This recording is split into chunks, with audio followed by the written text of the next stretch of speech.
Hello and welcome to the Seahawkers podcast. I'm Brandon Schultz, and today I'm joined by my good buddy Adam Emmert. As Adam, we're going to be doing some film review. This is not something that we do a lot of, but I'm kind of excited to maybe try something new here. Oh, for sure. And if you're looking for like a very X's and O's breakdown of something, that's not what this is. We're talking about Jalen Milroe, some reasons to get fired up, some of the things that you saw on tape that had at least John Schneider drooling in picking him up in the third round. And we wanted to be excited about it. Like, bring some of these plays that I saw when I was looking through it. He was my number 2 quarterback on the board. I think he was number 3 for you, Brandon. So you thought very highly of him as well. And there's some stuff on the tape that I think is really fun and kind of gives you an idea of some of the types of throws that I'm looking for when I look through this. And I imagine these were ones that popped up for you too. Yeah, and one of the things that was kind of fun, like, I think that we could go through and go and pick and choose from every single game, but you kind of locked in and dialed into one game in particular because of, it's tough because, gosh, you could go to because I pointed out the Oklahoma game where he had like one of his best plays and then maybe one of the worst plays that you will ever see on any quarterback film ever. And so you had that wide variety. But then when you told me, hey, let's look at the South Carolina game, let us know why did you choose that one in particular?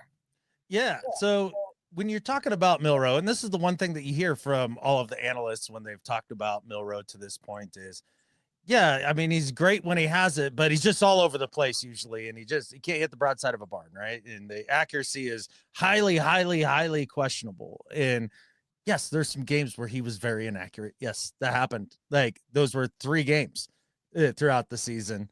And one of those was the Oklahoma game. So that's why I didn't focus on that one. Cause I don't think it's fair to take, one of his worst games and be like, this is a representation of who you are. I also didn't want to go back and say, take the film from the Georgia game and be like, this is who he is, because that's the best of what he put together. And I don't think that's very fair either. So looking at the South Carolina game, this was one of his more average games. And just in this one game, there's a handful of throws that are NFL impressive. And I think he threw for like 280. He had 2 touchdowns, 2 picks. So kind of the middle of the road Jalen Milroe experience. And I think that's the best way to start to look at these guys, to be like, okay, what's his average day look like? Rather than, well, against Oklahoma, he was god awful. He sucks. He can't, hit anything. Or, hey, the Georgia game, he's the next, Lamar Jackson. I just don't know that that's fair either. So that's why it stuck out. Well, the other thing that's kind of fun about the South Carolina game is that we get to see a little Nick Emmanwori who makes some cameo appearances. Yeah, and I thought that was fun too. So we get to see a little bit of Nick in here, and he flashes in it. Well, flashes, but shows up in a play that I think is slightly a little teeny bit instructive. So a lot of fun stuff here, guys. I'm fired up for Milroe, Brandon. I don't know about you. I'm fired up about it too. I'm fired up about our sponsor on today's show. Are you ready to kickstart your fitness journey? Whether you're an athlete, a fitness enthusiast, or just getting back in shape, Body Spec has you covered. For less than the price of a haircut, you can access DEXA scans, the world's most accurate body composition scan. You want to truly understand what's going on with that body of yours? Well, right now, we're offering an exclusive $10 discount on single scans. Just use the promo code SHP at checkout. You can give it as a gift to a family member or a great gift for yourself. Father's Day is coming up. It costs well under $100. Body Spec DEXA scans focus on the numbers that actually matter: your body composition, bone density, and overall health metrics. It's a powerful way to take charge of your well-being without the need for insurance or complicated procedures. And the best part is, while Body Spec's competitors charge $150 or more for a scan, you get this experience for less than $100.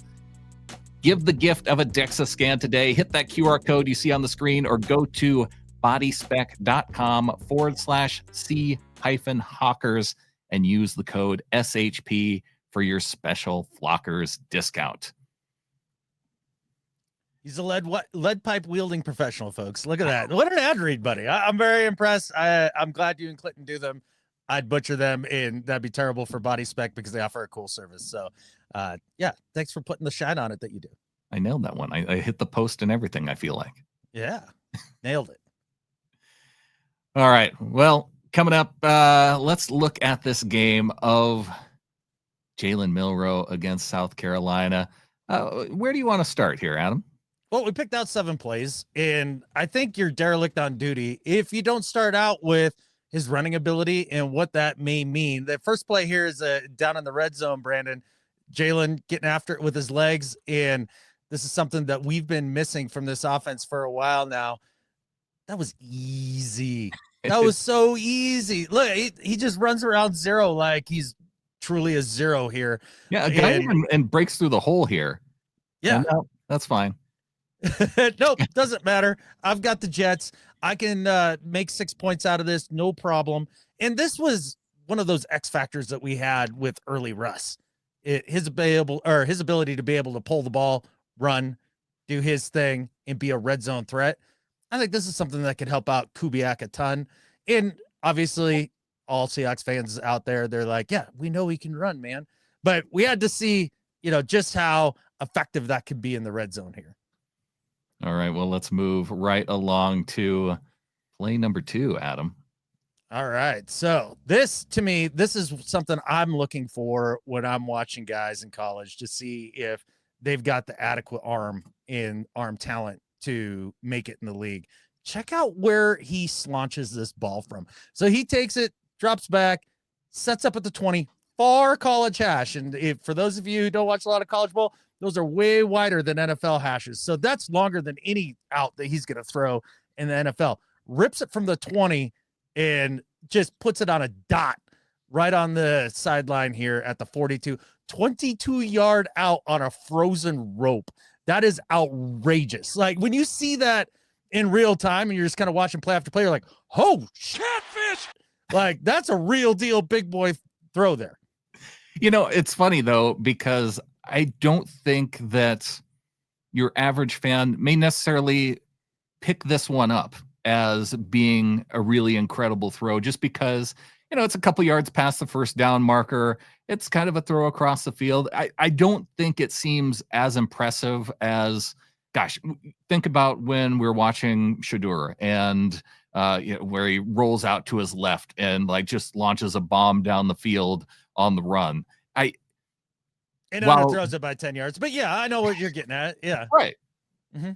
But with this, it's I think you do have to be dialed into it a little bit more to really see how impressive a throw that actually is.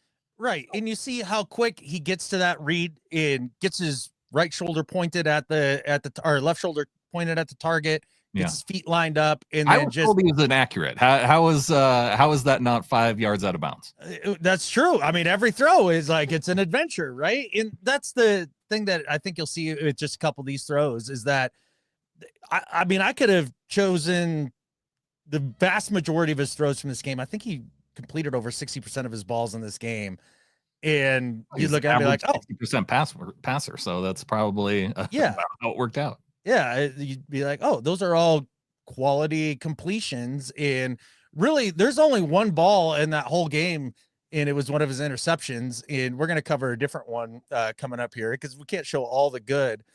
But, one of the things about Milroe, again, here we go with the legs, man. That's a QB designed run, ripping it. Nick Emmanwori here. He's the last man. That's a touchdown. That's a touchdown if it's not for a super freak like Emmanwori and the speed that he has being able to run Milroe down right there. Yeah, this is the right here. Like Emmanwori's just turning. And most teams, if Milroe has got you in this position, he's taking it to the house. So you see that on tape all over against other teams, is that as soon as he gets to this point, there's 4 guys there. He's running away from all of them. But it is Emmanwori who is able to actually turn on the Jets there and just get on his outside shoulder. And Miller is like, okay, I'm just going to have to take it out of bounds or he's going to take me down. Yeah, absolutely. And there's a couple good decisions in this rep here. You look back at the mesh point right at the beginning of this play.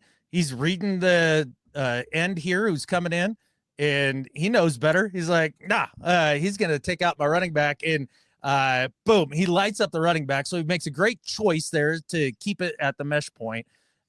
makes a couple nice moves there right at the line of scrimmage, and then just splits this crease. Boom. That explosion right there. Yeah. That's amazing. Like that's the type of stuff that makes you sit up in your chair a little bit. And only Emmanwori was the guy to spoil the touchdown parade here. The other really great decision here, Brandon. Yeah. He didn't take a hit. Got out of bounds. That's true. Lived to fight another day. That's something that Jaden Daniels struggled with early on this last year. And you saw him in college struggle with, was just getting down. Like he'd get his shoulder in there, try to pick up a few extra yards. No, you already have an explosive. Just get out of bounds, protect the team. Smart stuff.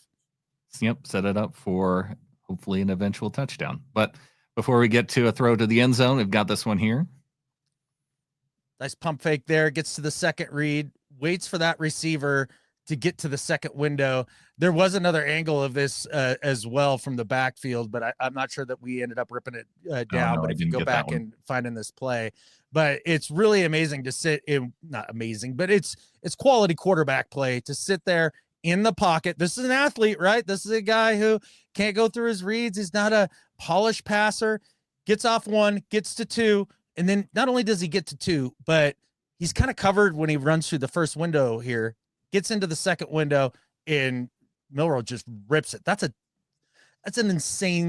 insane throw. Like in terms of ball placement and arm strength, that's just, you don't draw it up any better than that. Well, and when you go and you're watching other NFL quarterbacks, it's one thing, but when you see, I don't know, go and watch any of Tyler Shuck's film where he was in the pocket with a guy coming from his left side and a guy coming from his right side, where he actually feels the pressure and he's backing out of it almost every time. And yeah, you can see Milroe hanging in there and delivering a second read throw. That's right. Hanging in there, climbs the pocket a little bit, a messy pocket. That's something you're going to deal with a lot in NFL. That's something, if you're going to play for the Seattle Seahawks, historically, you're going to deal with maybe more than most quarterbacks.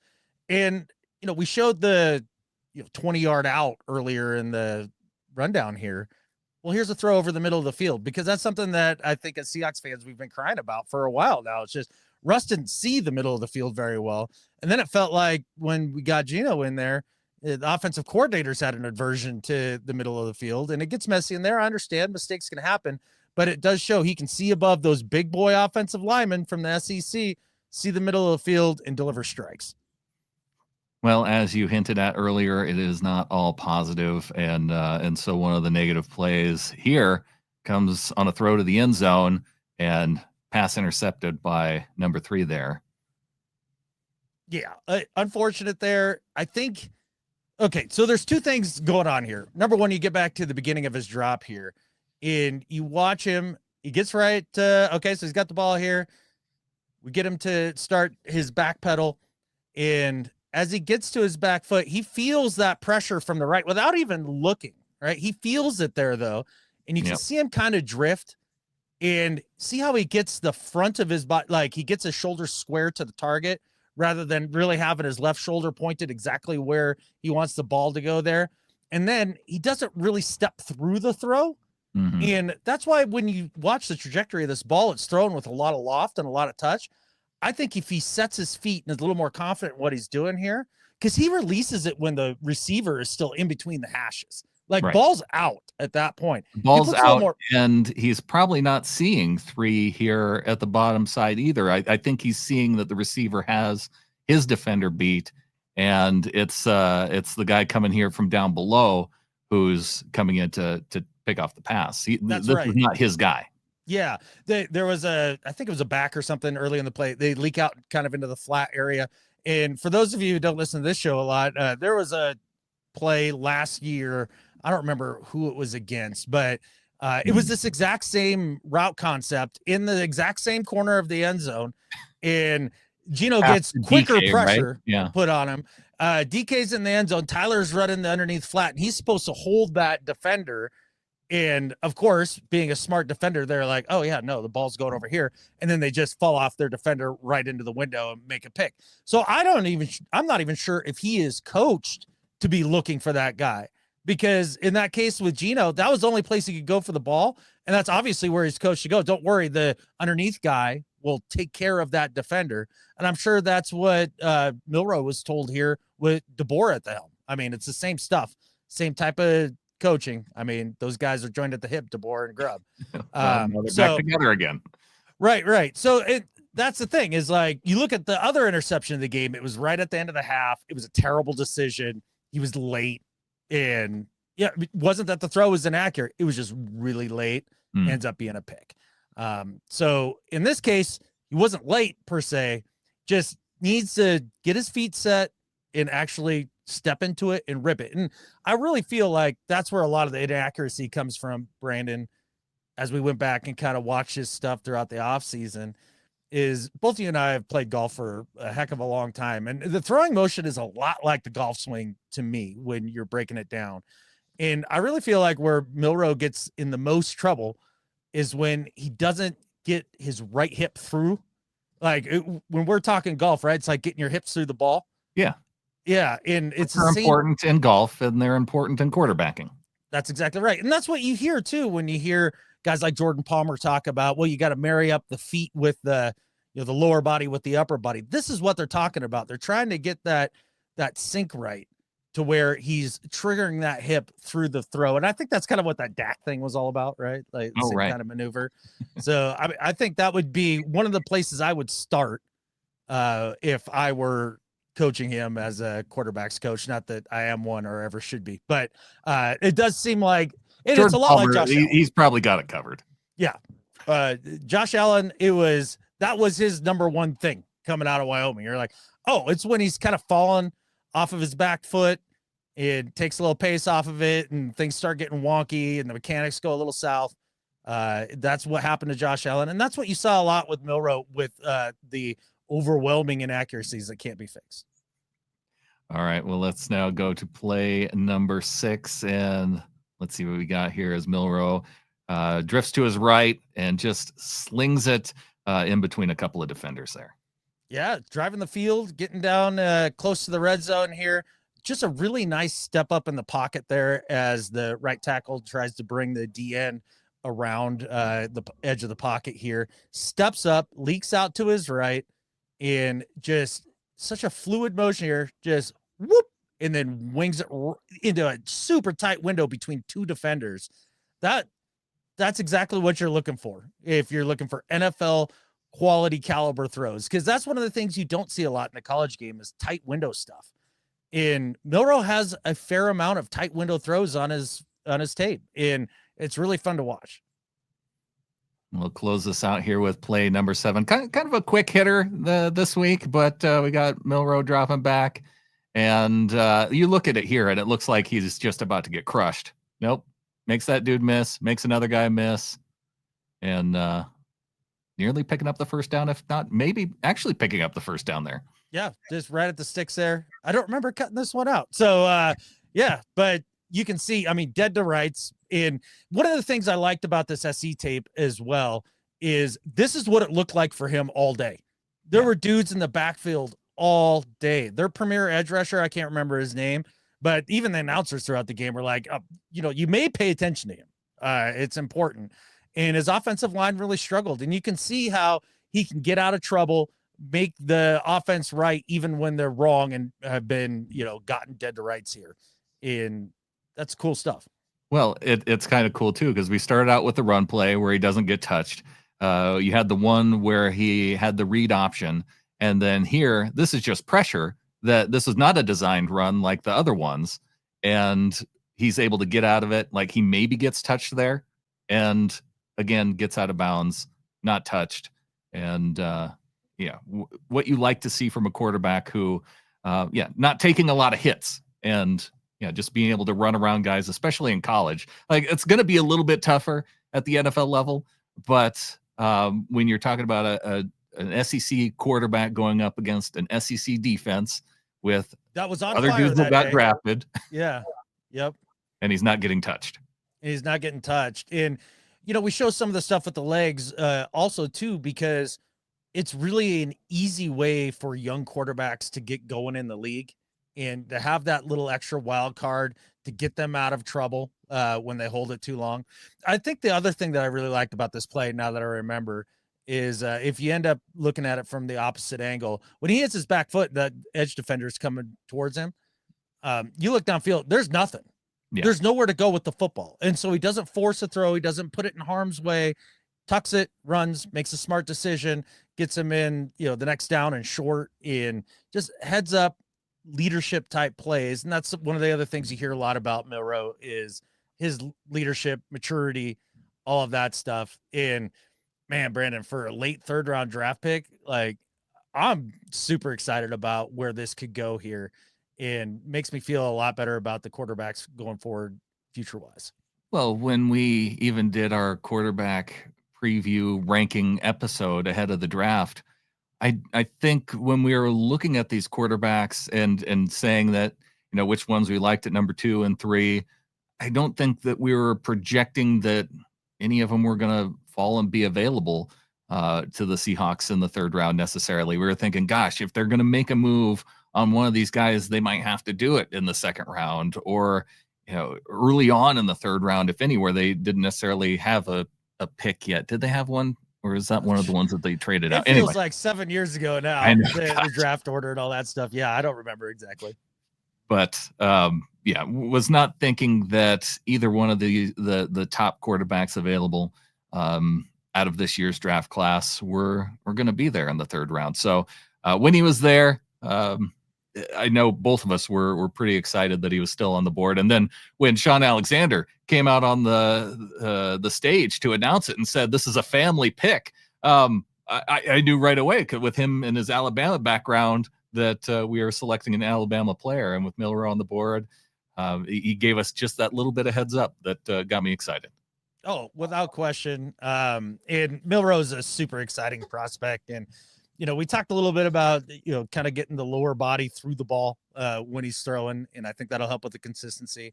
I think the other thing that I would hope that the Seahawks do, and maybe they will, maybe they won't, but get him out of the weight room a little bit.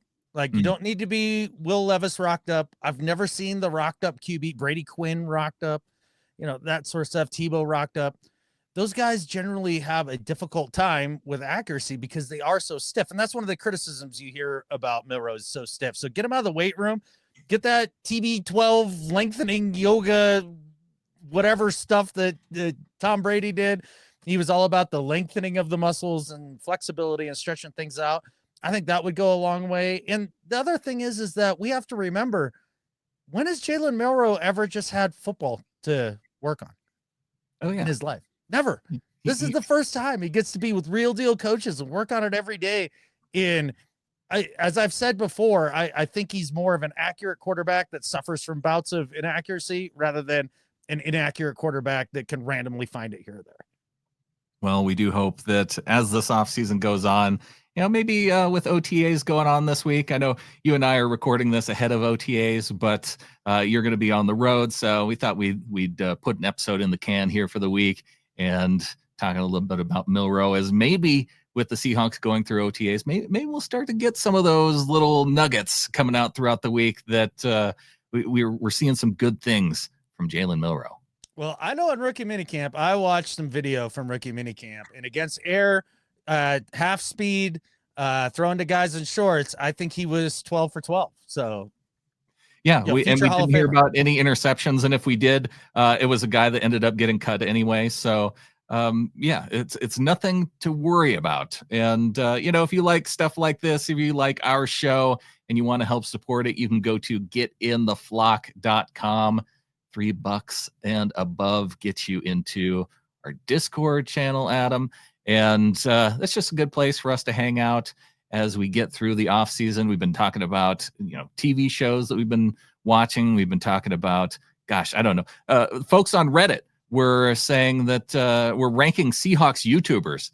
And I guess you and I, we qualify as YouTubers now. I always thought of us as podcasters, but they're ranking people out. And so, hey, through our Discord, people are saying, hey, go check it out and help support us. And they did. So it's cool to see folks throwing up our name out there on Reddit.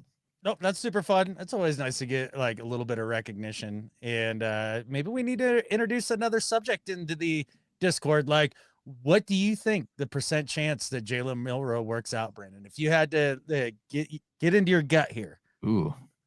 Like, see, I'm a little it's bit... not a surefire thing, right? None of these guys are surefire. So the percent chance. I'm just going to go ahead and, because I've already predicted our Seahawks schedule being 17-0 for the regular season, I'm just going to say 100%. Well, that fits for you. That fits for you. I was going to say, for me personally, it's like 73% is about where I land. I feel pretty dang confident in the fact that he can get at least Jalen Hurts good at throwing the football. Like, that's not... obviously, that's a lot better than being a terrible quarterback. I mean, Jalen Hurts has showed in big games he can do it, but it's not like he's capped in consistency. He has functional accuracy. He's not a sniper, right? And that's all we need to get out of Milroe. And I think that that's within range. 73%. You're always so much more negative than me. So negative. Almost a 3/4 chance that a prospect that most people think is maybe like a long shot flyer. Just what a negative sentiment. And I think with that, there's only one thing left to say. Go Hawks. Go Hawks.